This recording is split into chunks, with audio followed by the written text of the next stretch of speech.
अच्छा सर जी, एक और सेक्शन है जो हम लोगों को बहुत कष्ट देता है और इसका नाम है बोनस स्ट्रिपिंग। ओके, इसके पहले जो हम लोगों ने देखा था दैट वाज डिविडेंड स्ट्रिपिंग, और जब डिविडेंड स्ट्रिपिंग की बात हुई थी तो उसमें मैंने ये बोला था, जब डिविडेंड स्ट्रिपिंग की बात हुई थी तो उस पर मैंने एक ही चीज़ बोली थी, मालूम है ना क्या? हाँ सर मालूम है, आपने अभी भी बताया कि सिक्योरिटीज़ पर भी अप्लाई होता है एंड यूनिट्स पर भी अप्लाई होता है।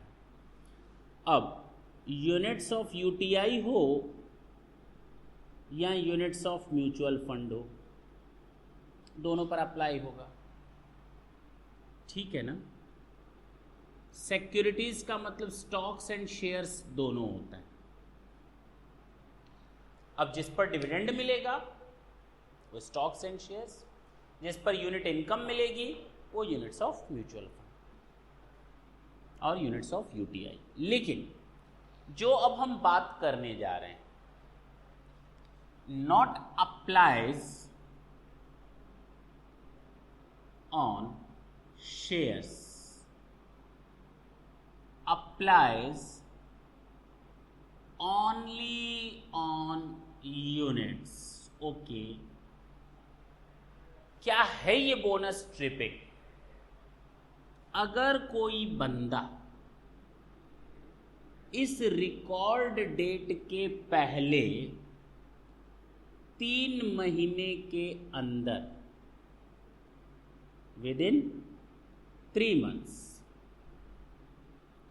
यूनिट्स परचेज करता है और रिकॉर्ड डेट के बाद ट्रांसफर कर देता है विद इन 9 months, और इस होल्डिंग पीरियड के अंदर, मेरी बात ढंग से सुनना, उसको यूनिट्स रिसीव होती हैं at free of cost, okay, as a bonus, और ऐसे ट्रांसफर पर उसको शॉर्ट टर्म कैपिटल लॉस हो जाता है, तो उस केस में हमारा सेक्शन 94(8) अप्लाई होगा। तो उस केस में हमारा सेक्शन 94 सब सेक्शन 8 अप्लाइज होगा, जिसको हम कहते हैं bonus stripping. Is it clear? Same वही पुराना वाला हिसाब किताब, लेकिन कहानी थोड़ी अलग। एनी पर्सन, मैं पढ़ता हूं, अदरवाइज की कोई जरूरत नहीं है। एनी पर्सन बाइज और एक्वायर्स एनी यूनिट्स, बाइज और acquires any units, any way, किसी भी तरीके से बाय करता है या एक्वायर करता है कोई units within a period of 3 months prior to the record date. Sir समझ में आ गया। Such person is allotted additional unit, such person is allotted additional unit without any payment on the basis of holding of such units on such date. Is it clear? इस दौरान उसको free of cost units allot होती हैं। And such person sells और transfers, और ऐसा बंदा ऐसे यूनिट्स को ट्रांसफर करता है, ट्रांसफर्स ऑल और any of the units referred to in clause A. जो ये ट्रांसफर करता है ना, ये वाली चीजें ट्रांसफर कर रहा है। मेरी बात समझना, जिन यूनिट्स को खरीदा था उन्हीं यूनिट्स को ट्रांसफर कर रहा है 9 महीने के अंदर, हम उनकी बात कर रहे हैं। अगर इसके पहले उसने इनको बेच दिया, किनको? एडिशनल यूनिट्स को, तो ये सेक्शन अप्लाई नहीं होगा। ये सेक्शन तभी अप्लाई होगा जब उसने 9 महीने के अंदर किनको बेचा हो? जो ओरिजिनल यूनिट्स थे, जिनको उसने 3 महीने के अंदर खरीदा था।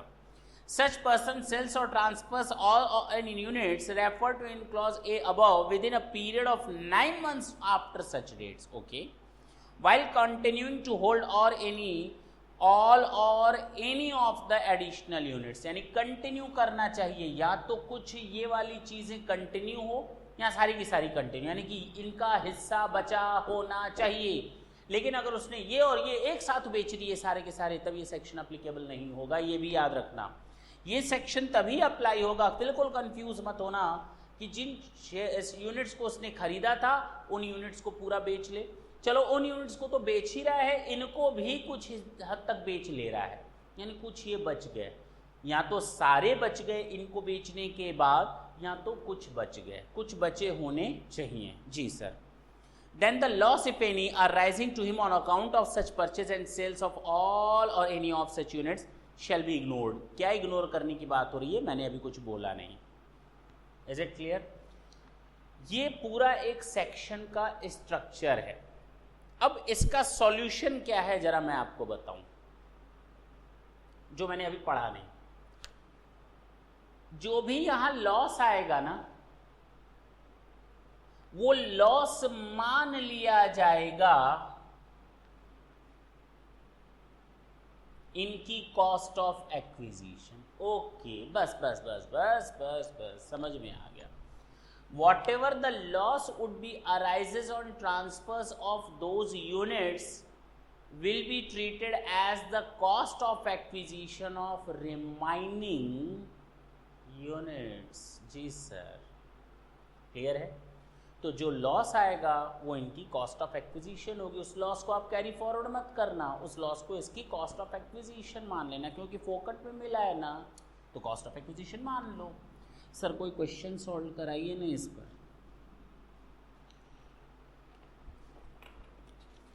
इसकी कुछ कंडीशंस हैं,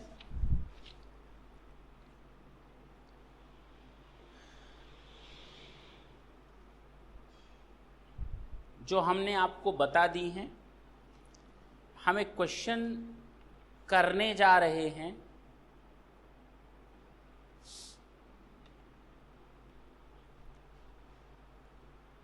मैंने ये बोला कि ये सेक्शन अप्लाई नहीं होता शेयर्स पे, ये सेक्शन अप्लाई होता है केवल और केवल यूनिट्स पे। इस चीज़ पर बिल्कुल ध्यान रखिएगा। चले, एक छोटा सा क्वेश्चन है जिसको हम देखते हैं।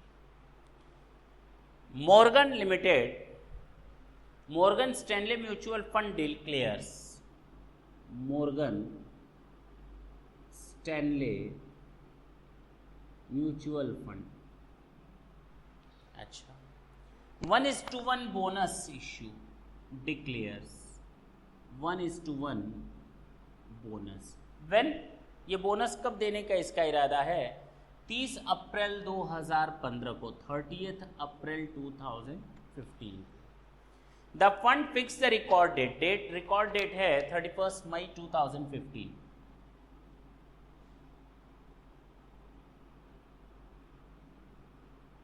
अच्छा जी। Mr. A purchases 1000 units.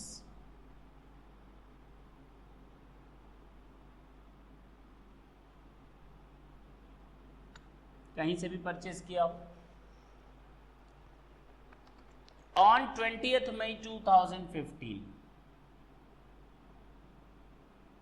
for rupees 20 per units। आगे लिखा है Mr. A sells 1000 original units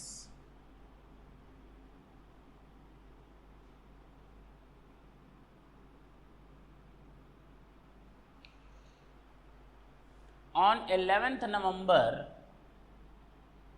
2015 for rupees 9 per unit। Okay, बस फिर से वही बात मैं बोलूंगा आपको, ये देखना है कि सारी कंडीशंस पूरी हो रही हैं या नहीं। पहली कंडीशन यूनिट्स है, जी सर। रिकॉर्ड डेट के 3 महीना पहले खरीदा गया है क्या? मई के पहले अप्रैल, जी सर, 3 महीने के अंदर खरीदा गया है मई में। बिल्कुल सही है सर।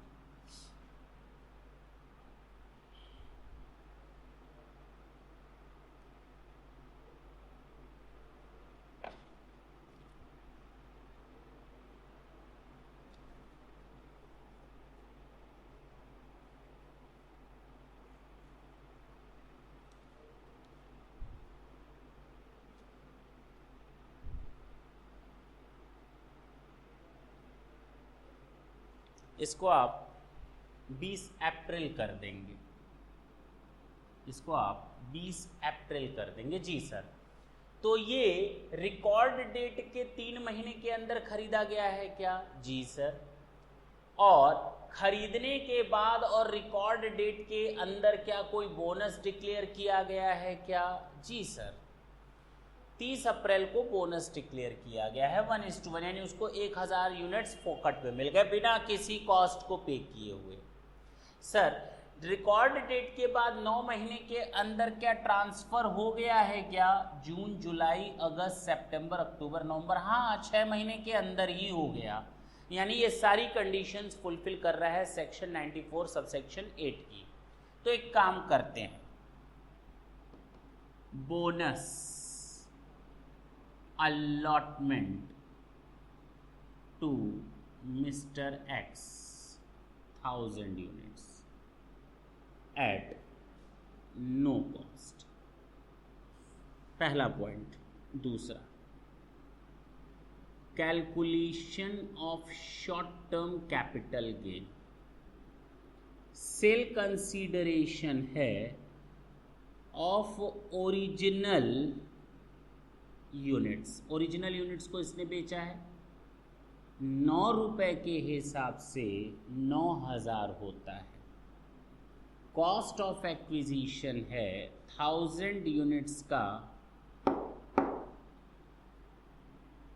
20 रुपए के हिसाब से 20,000 होता है। 11,000 हो गया शॉर्ट टर्म कैपिटल गेन और you can say loss. Now no carry forward of short term capital loss and cost of acquisition of additional bonus जिसको कह सकते हैं units IA ₹11,000। That's it, this is your result.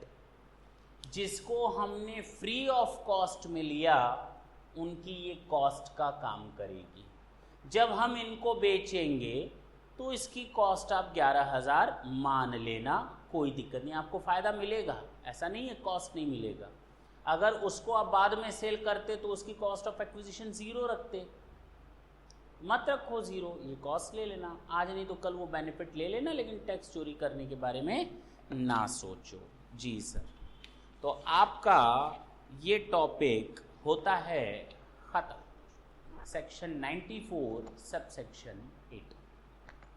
तो हमने आपको दोनों topic बता दिए, dividend stripping and bonus stripping. Dividend stripping is covered under section 94 subsection 7, while bonus stripping is covered under section 94 subsection 8 and applies only in case of units, while dividend stripping was applied in case of units as well as stocks and shares.